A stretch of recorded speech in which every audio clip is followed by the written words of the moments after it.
전도서 12장 1절에서 8절의 말씀을 우리 같이 읽으실 때 살아계신 하나님의 음성으로 들으시길 바랍니다. 같이 읽겠습니다. 너는 청년의 때 너의 창조주를 기억하라. 곧 공고한 날이 이르기 전에 나는 아무 낙이 없다고 할 해들이 가깝기 전에 해와 빛과 달과 별들이 어둡기 전에 뒤에 구름이 다시 일어나기 전에 그리하라. 그런 날에는 집을 지키는 자들이 떨 것이며 힘있는 자들이 구부러질 것이며 맷돌질하는 자들이 적음으로 그칠 것이며 창들로 내가 보는 자가 어두워질 것이며 길거리 문들이 닫혀질 것이며 맷돌 소리가 적어질 것이며 새 소리로 말미암아 일어날 것이며 음악하는 여자들은 다 쇠하여질 것이며 또한 그런 자들은 높은 곳을 부러워할 것이며 길에서는 놀랄 것이며 살구나무가 꽃이 필 것이며 메뚜기도 짐이 될 것이며 정욕이 그치리니 이는 사람이 자기의 영원한 집으로 돌아가고 조문객들이 거리로 왕래하게 됨이니라. 은줄이 풀리고 금그릇이 깨지고 항아리가 샘 곁에서 깨지고 바퀴가 우물 위에서 깨지고 붉은 여전히 땅으로 돌아가고 영은 그것을 주신 하나님께로 돌아가기 전에 기억하라. 전도자가 이르되 헛되고 헛되도다. 모든 것이 헛되도다. 아멘. 어제 저녁에 우리는 우리들의 여름 이야기라고 하는 주제로 여러 가지 이야기들을 나누었습니다. 부제로 행복하십니까? 라고 이렇게 붙였는데 정말 나는 지금 행복하게 살고 있는가? 나는 가정생활을 행복하게 하고 교회 생활을 행복하게 하고 그 다음에 직장 생활을 행복하게 하고 있는가? 나는 정말 행복한가? 다시 한번 자신에게 물어보자고 하는 그런 취지로 부제로 행복하십니까? 라고 질문을 한 것입니다. 여러 가지 순서 중에서 자신을 소개하는 순서가 있었습니다. 태어나서 지금까지 가장 좋았던 일과 가장 슬펐던 일들을 회상하면서 그것을 다른 사람들에게 이야기하고 또 다른 사람들과 함께 기쁨과 슬픔을 듣고 같이 나누는 그런 시간을 가졌습니다. 아마 여러분들에게는 다소 생소한 그런 프로그램이었지 않았나. 그런데 갈수록 여러분들이 그 주제에 몰입하고 감정이 이렇게 섞이게 되고 동화되는 그러한 것들을 경험을 하게 되었습니다. 자신의 경험 중에서 가장 좋은 것을 이야기하기는 쉽지만은 슬펐던 경험을 이야기한다는 것은 쉬운 일이 아닙니다. 대부분 과거를 돌아본다고 하는 것이 어쩌면 부담스러울지도 모릅니다. 불편했던 과거와 마주한다는 것이 결코 즐거운 일은 아니기 때문에 그렇습니다.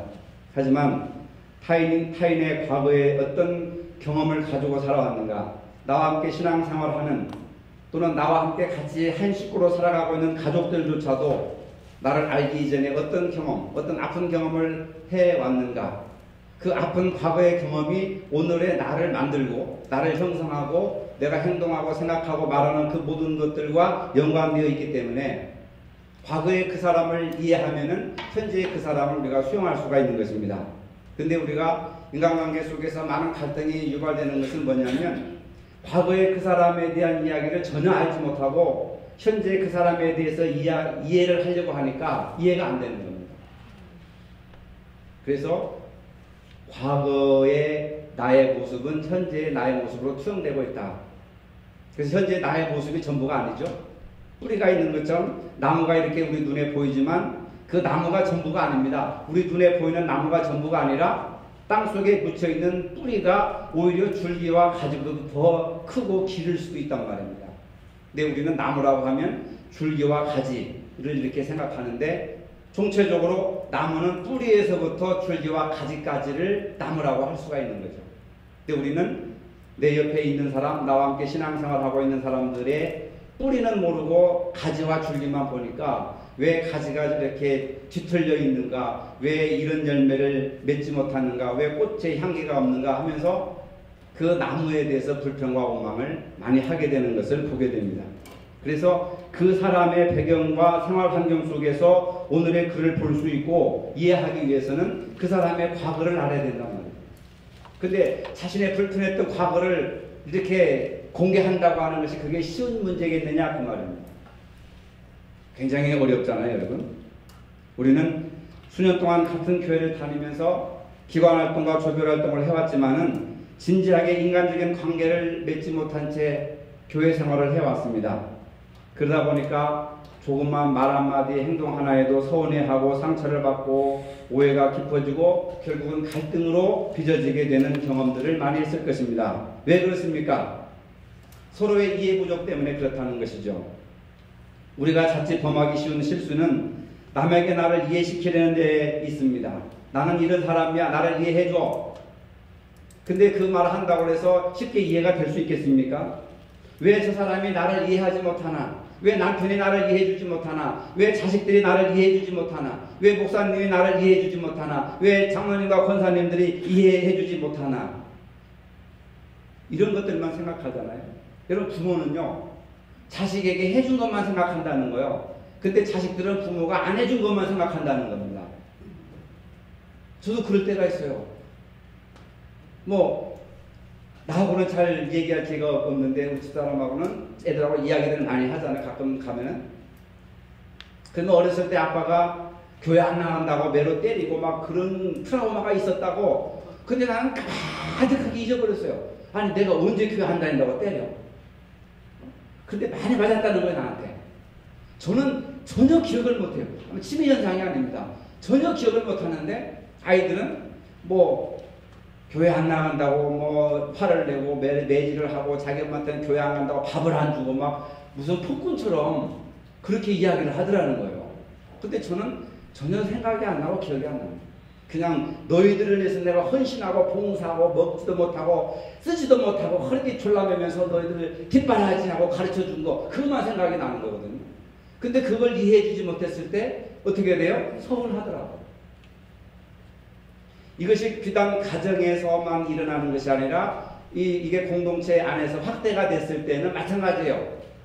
여러분들이 그 사람에게 투자하고 그 사람에게 관심 써준 것만 생각하지, 그래서 나는 이렇게 너한테 투자하고 관심을 가졌는데 너는 왜 그만큼 해주지 않느냐 라고 하는 것 때문에 갈등을 겪고 오해가 생기고, 부부간에도 마찬가지 아닙니까? 다 나는 당신을 위해서 이렇게 헌신했는데 당신은 어쩌자고 그렇게 나한테 해주질 않는가. 이해심이라고 하는, 이해라고 하는 차원에서 바라본다면은 왜 그 사람이 나를 이해하지 못하나 라고 하는 것보다는, 나를 남에게 이해시키기보다는 내가 남을 이해하지 않으려고 하는 버릇이 있어요. 우리가. 나를 이해해줘, 나 이런 사람이야 라면 끝나고 버리는 겁니다. 그런데 내가 남을 이해하는 것도 중요하지만, 남이 나를 이해해주는 것도 중요하지만 내가 남을 이해하려고 하는 거. 근데 우리는 남을 이해하려고 하는 그런 버릇이 별로 없는 거예요. 남이 나를 이해해주기만을 바라는 거예요. 그런 데서 오는 작은 것이긴 하지만 그 편차가 결국 관계 속에서는 크게 나타나는 겁니다. 내가 남을 이해해주지 않으니까 남도 나를 이해하지 못하는 것입니다. 이해받으려고 하지 말고 먼저 남을 이해해 보려고 여러분 손을 내미시고 마음을 여시기를 바랍니다. 그러면 관계는 회복되는 거예요. 가정이나 직장이나 교회나 마찬가지라고 생각합니다. 신앙생활이라고 하는 것은 내가 교회를 이해하고 다른 사람을 이해하고 나아가서는 하나님을 이해하는 과정이라고 생각합니다. 우리가 하나님을 어떻게 알 수 있어요? 우리가 교회를 어떻게 알 수 있습니까? 여러분, 그래서 교회가 왜 이래? 한국 교회가 지금 막 추락하고 있고 비판을 받고 있지 않습니까? 안 믿는 사람들이나 믿는 사람이나 막 동일하게 교회를 비판하잖아요. 비판받을 일을 하는 부분도 있지만은, 그러니까 교회라고 하는 토대, 교회라고 하는 공동체가 어떤 것인가라고 이해를 해야 돼요. 비단 교회가 비판받는 것이, 문제가 있는 것이 현대사회 속에서만 나타나는 것이 아니라 초기 교회, 바울이 목회하던 시절, 그 시절에도 고린도 교회에 보면 얼마나 당파가 심하고 갈등이 심하고 그 다음에 문제가 많았습니까? 갈라디아 교회도 그렇고. 교회라고 하는 것은 본질적으로 문제가 있는 거예요. 문제가 없는 곳이 있다면 공동묘지 안에 있는 그 사람들만 문제가 없지, 교회나 그 어떤 기관도 문제가 많은데 좀 더럽고 추악한 문제가 덜 있는 곳, 그곳이 되고자 하는 것이 교회라고 하는 것을 믿으시길 바랍니다. 교회는 완벽한 곳이 아니에요, 여러분. 완벽하다고 한다면 이 지상에 있는 교회는 존재할 수가 없어요. 이 지상에 있는 모든 조직과 기관과 인간들은 완전할 수가 없어요. 깨끗할 수가 없습니다. 좀 사회보다 덜 타락하고 사회보다 덜 더럽고 추악한 그런 것이 되고자 하는 것이 교회고, 그렇게 살고자 여러분들이 교회를 나오는 것이지, 완벽하게 교회 대교에서 교회를 나온다면 교회 때문에 여러분 시험 당하는 거죠. 목사를 보고도 여러분들이 시험 당할 수 있지 않습니까? 목사가 왜 그렇습니까? 그 목사는 이렇게 해야 된다고 하는 것이 성경에 있습니까, 여러분? 많은 사람들 중에서도 덜 타락하고 덜 탐욕스럽고 좀 이렇게 그 사람들보다 좀 덜 나쁘게 살아가려고 하는 것이 목회자의 삶이라고 하는 거예요. 신앙인들의 삶이라고 하는 겁니다. 근데 여러분들이 그 기준을 너무 높게 잡아버리면 나의 실제 모습이 여기까지인데 50인데 여러분들은 목회자의 실상 80%로 잡아버리면 30%라고 하는 편차가 생기잖아요. 그것 때문에 상처를 받는 거죠.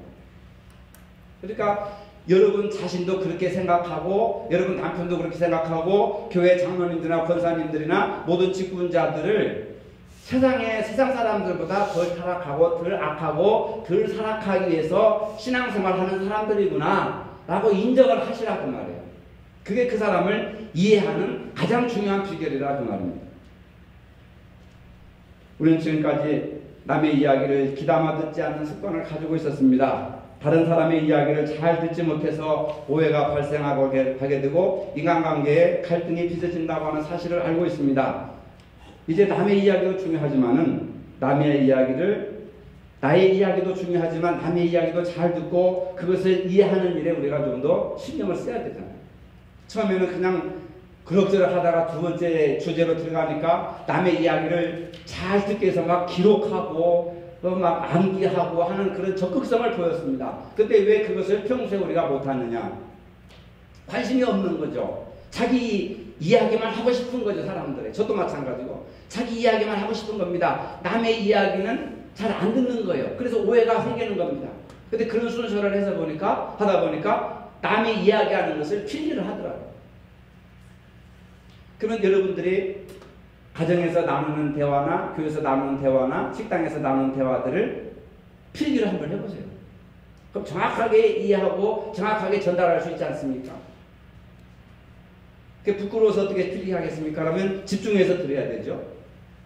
내가 남의 이야기를 집중해서 들을 때 남도 내 이야기를 집중해서 들어준다고 하는 사실입니다. 그리고 3일 후에 죽는다면 가장 하고 싶은 일이 무엇이겠습니까? 라고 하는 주제를 가지고 토론을 했지 않습니까? 가족 여행을 하고 싶다, 그림을 그리고 싶다, 글을 쓰고 싶다, 공부를 하고 싶다, 가족들과 맛있는 음식을 먹고 싶다. 소박한 여러분들의 바람이 그대로 표출되고 있습니다. 대부분 해야 할 일과 하고 싶은 일 사이에 갈등이 있다는 것을 알게 됩니다.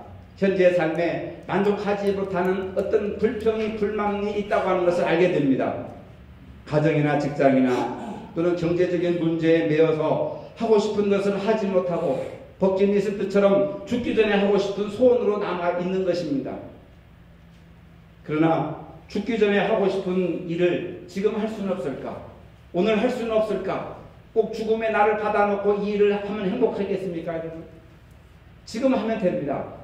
여러분 지금 하십시오. 지금 하는 것이 용기이고 자기를 사랑하는 것이고 자기 인생을 소중하게 생각하는 것입니다. 그 일을 여러분들이 죽기 전에 하고 싶은 일을 통해서 행복해진다면은 지금 하면 되는 거예요. 왜 행복을 나중에 행복하게 살겠다고 생각합니까? 나중이라고 하는 게 미래라고 하는 게 기약되어 있습니까? 이런 문제에 대해서 여러분들이 진지하게 한번 고민을 해봐야 될 시간이 되지 않았나 하는 생각을 하게 됩니다.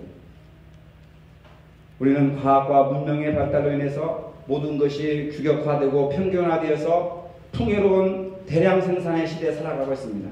오늘날 인간적인 가치나 존엄성은 무시되고 인간을 포함한 모든 대상이 물질에 의해서 가치 판단이 되고 그러다 보니까 인간성은 점점 황폐화되어 가고 있습니다.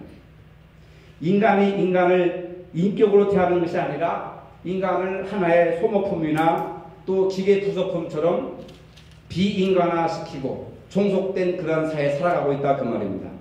그러다 보니까 개인의 생활은 거대한 기계의 부속처럼 종속되어 버리고 성장 지상주의 형태로 점차 변질되어 가는 겁니다. 심지어는 무엇이 중요한가? 돈이면 최고다. 명예면 최고다. 권력이면 최고다.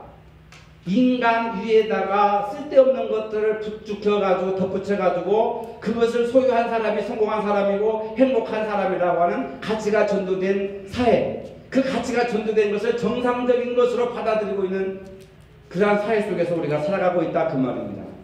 그래서 무조건 크고 많아야 대량 생산돼야 그것이 성공한 것처럼 진리인 것처럼 자칫 잘못된 평가의 기준을 가지고 있다 그 말입니다. 여러분, 나의 삶이 중요한 것이 아니라 물질적인 복이 나의 삶보다 우선시 여기게 되었고, 물질이 인간의 가치를 측정하고 성장의 본질을 왜곡시키는 잘못된 세상 속에서 자신을 올바르게 세워나간다고 하는 것은 굉장한 용기가 필요한 것입니다. 그러다 보니까 신앙조차도 하나님과 나와의 관계보다는, 나와 이웃과의 관계보다는 어떻게 하면 복을 많이 받고 어떻게 하면 잘 살 수 있을까? 기복주의 신앙으로 변질되어 가고 있는 것이 한국교회의 타락한 현상 중에 하나라 그 말입니다. 그런 것들을 여러분들이 또 따라가겠습니까? 오늘 본문은 참 인생의 의미가 무엇인지를 깨닫게 하고 진지한 자기 남은 인생을 돌보아라 하는 그런 말씀의 메시지를 하고 있는 겁니다. 본문 3절에서 그런 날에는으로 시작해가지고 7절까지 내용이 이어집니다. 1절, 2절에서 너무 늦기 전에 창조주를 기억하라. 따라봅시다. 너무 늦기 전에 누구를 기억하라? 창조주 하나님을 기억하라. 요즘은 창조주보다 뭡니까? 건물주가 더 위에 있다네요. 이게 진리를 왜곡시키고 있는 거예요. 물질이 하나님보다 앞서서는 안 되고 물질의 가치가 하나님을 향한 가치보다 우선시하면 안 되는데 믿는 사람들의 의식조차도 하나님보다 물질을 더, 창조주보다 건물주를 더 생각하고 있다 이 말입니다. 비참한 현상 아니겠습니까? 이어서 인간의 노년과 죽음을 맞이하게 될 때에 일어나는 현상들을 설명하고 있습니다. 어느 것이든 너무 늦어버려서 아무것도 할 수 없는 노년과 죽음의 때를 리얼하게 설명하고 있습니다. 3절에 봅시다. 찾아가면서 그런 날에는 집을 지키는 자들이 떨 것이며 집을 지키는 자들이 떨 것이며 라고 했는데 집을 지키는 자는 팔을 얘기하는 겁니다. 팔. 몸을, 여기서 집이라고 해서 몸을 얘기하는 거예요. 몸을 지키는 이 팔이 힘이 없어서 돌돌돌돌 수전증처럼 떨어버리는 거예요. 그러니 이 힘이 없어갖고 이 팔이 덜덜덜 뜨는데 집을 지킬 수 있습니까, 여러분? 팔이 힘이 없어가지고 벌벌 뜨는데 공부할 수 있어요? 그림을 그릴 수 있어요? 여러분 책을 쓸 수 있습니까? 사진을 찍을 수 있습니까? 예술 활동을 할 수 있어요? 못한다는 거예요. 그 다음에 힘 있는 자. 힘 있는 자는 다리를 의미합니다. 다리가 구부러졌어요. 힘이 없어가지고 칼슘이 다 빠져나가고 근육이 다 소멸돼가지고 다리가 구부러졌습니다. 다리가 힘이 없어 구부러졌는데 여행을 간들 행복하겠습니까? 즐겁겠습니까? 맷돌질 하는 자 뭐겠습니까? 치아. 치아라고 하지 이빨이라고 하면 무식하잖아요. 치아. 치아가 다 빠졌는데 음식물을 먹을 수 있습니까? 요즘은 임플란트가 하도 발달해가지고 이제는 틀리나 임플란트로 해가지고 자기 본질을 다 빼버리고 그렇게 이제 대체로 하는 경우도 있지만은 그렇게 해서 괜찮다고 합시다. 임플란트를 해가지고. 창틀. 뭘 가리키는 거겠어요? 눈이란 말이에요, 눈. 창틀로 내어다보는 자가 없어요. 눈이 어두웠는데 보는 것이 즐겁습니까? 밤하늘의 별들을 본들 재미있어요? 해와 달과 별들을 본들 재밌습니까? 들의 꽃들을 본들 즐겁겠습니까? 눈이 어두워가지고 앞을 잘 내다보지를 못하는데 저도 눈이 나빠가지고 안경을 쓰고 있는데 눈을 벗으면 글씨가 아무것도 안 보여요.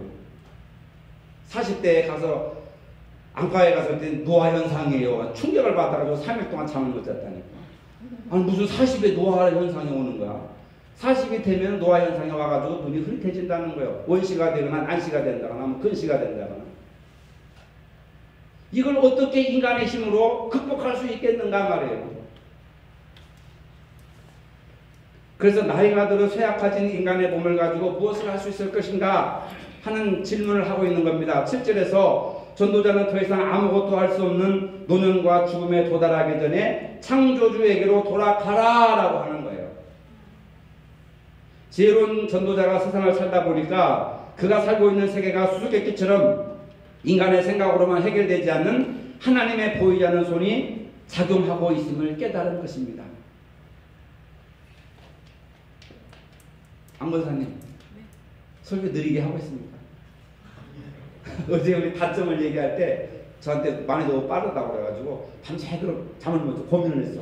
어떤 템포로 해야 설교를 이렇게 느릿느릿. 근데 우리 집사람한테 얘기하니까 젊은 사람들은 또 싫다는 거예요. 늦게 하면은.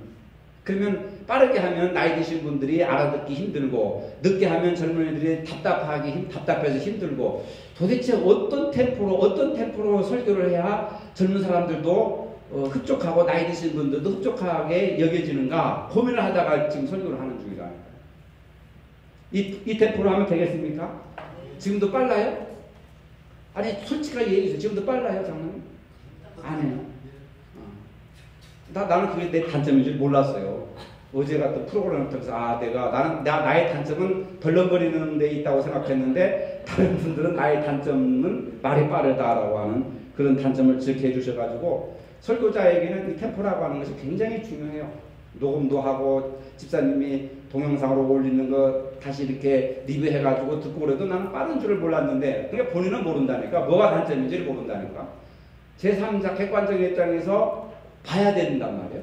근데 저는 아량이 늙어가지고 여러분들 지적한 걸 받아들이잖아요. 시험 안 당하고. 다른 사람들은 다 칭찬해 주는데 나를 칭찬하는 시간을 갖지 못했어요. 내가 분위기가 마지막에 조금 그렇게 마무리해야 되겠다 해가지고. 그래서 저에 대한 칭찬을 하실 수 있는 분들은 카톡으로 나한테 좀 하나씩 해주셔야 돼요. 단점만 지적하고 장점을 안 해주니까 힐링이 안 되더라니까. 그게 나도 뭔가 이렇게 푹 파여진 것 같은 그런 생각이 들더라니까요. 자, 이제 우리 몸이 이렇게 노쇠해져 가지고 눈과 귀와 코와 입과 손발이 말을 안 듣는 거야. 이게 후들후들 떨리는 거예요. 그래서 노년과 죽음에 도달하기 전에 창조주에게로 돌아가라, 하나님께로 돌아가라, 이런 이야기를 하고 있습니다. 러시아의 데모노 톨스토이는 하나님께서 인류에게 던지신 삶에 대한 근본적인 물음과 해답에 대해서 자신의 소설 사람은 무엇으로 사는가를 통해서 이야기하고 있습니다. 세 가지 질문을 하고 있는데 그 이야기는 다 빼버리고 오늘 이 죽음과 관련돼 가지고 첫 번째 질문은 뭐냐면 인간의 내면에 있는 것이 무엇이냐. 천사가 내려와 가지고 세 가지 문제를 풀면 다시 올라가겠다 가지고 막 구두장에 수선공을 하다가 세 가지를 다 해답을 찾고 다시 올라간다는 그런 내용인데, 인간의 내면에는 무엇이 있는가? 두 번째, 인간에게 허락되지 않는 것은 무엇인가? 세 번째, 인간은 무엇으로 사는가? 이 세 가지 질문을 하고 있는 겁니다. 그런데 두 번째 질문에 인간에게 허락되지 않은 것은 무엇인가? 라고 하는 질문에서 죽음이다라고 얘기를 합니다. 언제 어느 때 죽음이라고 하는 것이 우리에게 예고되어지지 않고 언제 어느 때 올지 모른다는 거죠. 그 인간에게 허락되지 않는 것은 죽음이라고 하는 겁니다. 이 문제는 뭐냐면 인간은 죽음의 문제를 해결할 수 없는 존재라는 거예요. 인간의 힘으로 죽음의 문제를 어찌 해결할 수 있는 문제가 아니라고 하는 겁니다. 그래서 본문은 죽기 전에 무엇을 해야 하는가, 이것을 말해주고 어떻게 살아가야 하는가라고 하는 질문을 하고 있습니다. 첫째로 인생을 즐겁게 살아라. 어떻게 살아라고요?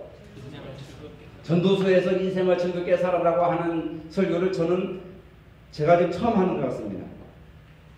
전도서는 허무주의를 얘기하는 것 같지만 아니더라고요.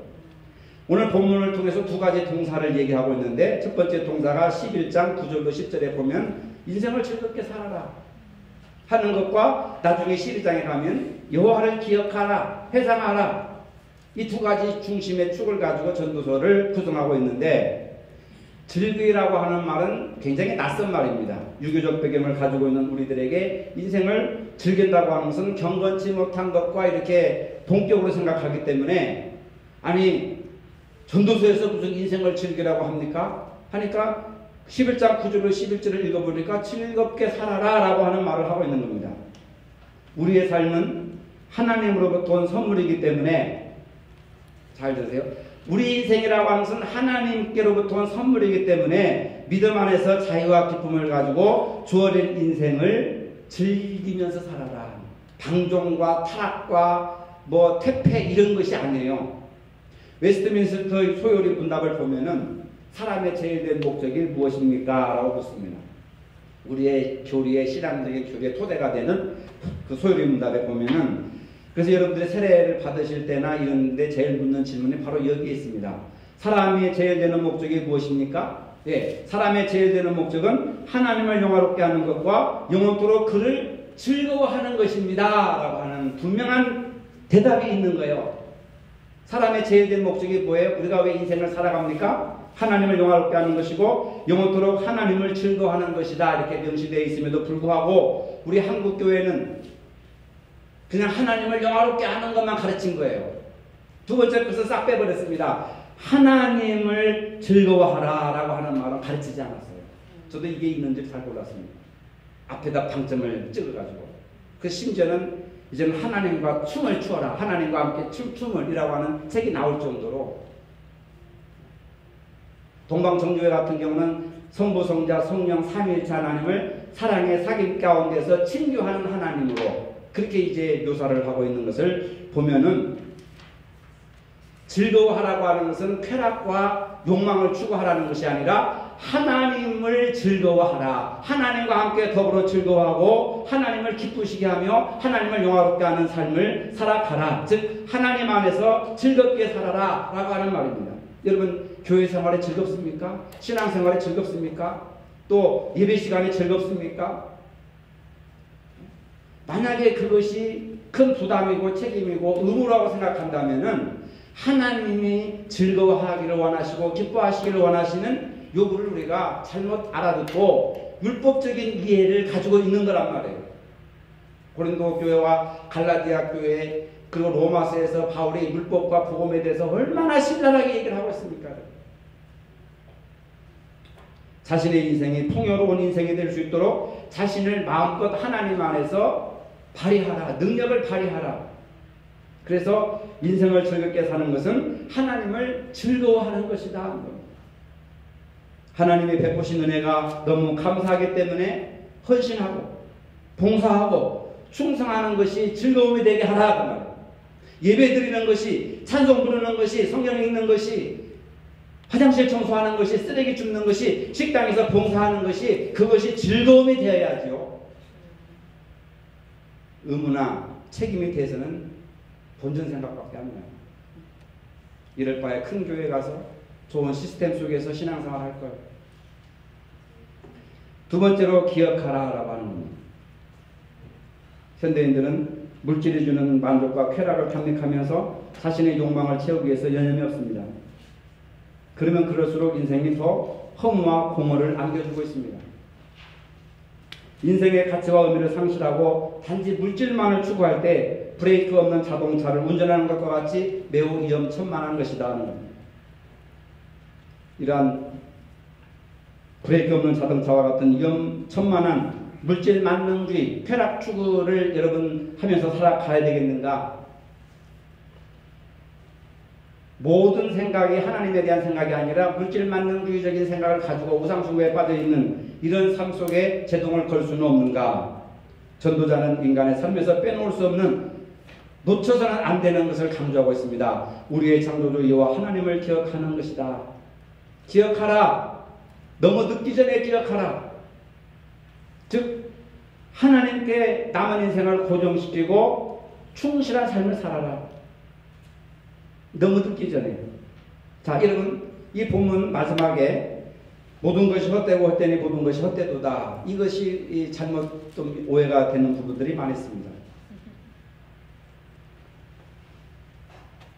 히브리어로 여기서 헛되다고 하는 것은 헤벨이라고 하는 단어를 쓰고 있는데, 오늘 우리가 알고 있는 것처럼 냉소적이거나 허무적인 의미가 아니고, 물론 그런 의미도 쓰여져 있지만은 더 적극적인 의미, 히브리어에서 더 적극적인 의미로 헛되다고 하는 단어는 뭐냐면, 인간의 지혜로는 인간과 세계 그리고 하나님에 관해서 다 파악할 수 없음을 깨달았기 때문에 솔로몬이 모든 경험을 하고 모든 지식을 다 가지고 있어도 하나님이 하시는 일을 다 깨달을 수가 없어서 하나님이 하시는 일이 신비하다, 이해할 수 없다라고 하는 뜻입니다. 헛되고 헛되다라는 게 모든 게 무의미하다, 쓸데없다, 그냥 세상을 떠나자 이런 얘기가 아니고 지식을 알고 경험을 가지고 물질을 가지고 뭐 여러 여자들을 데리고 살아봐도 결국 인간의 경험과 두뇌와 이성으로서는 하나님이 하시는 신비한 일들을 이해할 수 없다. 그겁니다. 그래서 헛되다라는 것은 하나님이 하시는 일이 신비하고 이해할 수 없도다. 하나님이 하시는 일을 신비하고 이해할 수 없도다. 그런 말이에요. 이 말을 하게 된 배경에는 당시 헬라 시대가 지배하고 있던 인간의 무한한 능력과 인간의 이성에 대한 신뢰를 절대적으로 믿고 있었는데, 저자는 헬라 철학의 그 사상들을 극복하기 위해서 인간의 이성을 가지고 하나님이 하시는 오묘한 일들을 해결할 수 없다, 이해할 수 없다. 하나님이 하시는 일을 우리가 어떻게 할 수 있겠는가? 신비다, 신비. 미스터리다 말이야, 신비다. 이해할 수 없다. 그것이 바로 헛되다 이렇게 번역을 하는 거예요. 여러분, 우리가 하나님이 하시는 일을 우리가 이해할 수 있습니까? 하나님의 오묘하신 섭리를 우리가 이해할 수 있습니까? 신비로운 거예요, 신비로운 거. 그래서 남녀 간에도 신비가 있어야 돼요. 신비주의자가 돼서는 안 됩니다. 목사와 성도들 사이에도 신비가 있어야 돼요. 여러분들 사이에서도 신비가 있어야 됩니다. 하나님이 하시는 일을 이해할 수가 없는 부분이 있는 거예요. 왜 다 알려고 합니까, 여러분? 그러다 보니까 갈등이 일어나는 거죠. 신비가 있는 거예요. 하나님이 하시는, 여러분이 이 생물이 자라는 거 이해할 수 있습니까? 어떻게 흙을 먹고 살지요? 나는 저 흙을 먹으면 죽습니다. 이게 하나님이 하시는 신비스러운 일이란 말이죠. 아무리 지식이 있고 과학과 기술과 문화, 문명의 발전했어도 이 생명에 대한 신비, 우주 만물에 대한 이 신비는 이 하나님이 하시는 일이기 때문에 인간이 이해할 수 없다. 인간의 차원을 넘어서는 것이다. 그렇기 때문에 다 알려고 하지 말고 더 늦기 전에 창조주 하나님 앞에 돌아와라. 창조주 하나님께 돌아와라. 여러분, 신앙이라고 하는 것은 하나님께 돌아가는 과정이라고 하지 않았습니까? 우리 인생이 너무 늦기 전에 신앙 안에서 하나님과 즐거움을 나누는 인생을 살아야 합니다. 이것이 하나님을 영화롭게 하고 하나님을 즐거워하는 길임을 믿으시기를 바랍니다. 거룩하신 하나님, 우리 인생의 때가 더 늦기 전에 창조주 하나님을 기억하며 하나님을 영화롭게 하며 하나님 안에서 즐거워하는 삶을 살아갈 수 있도록 은혜를 더하여 주시옵소서. 예수님의 이름으로 기도합니다. 아멘.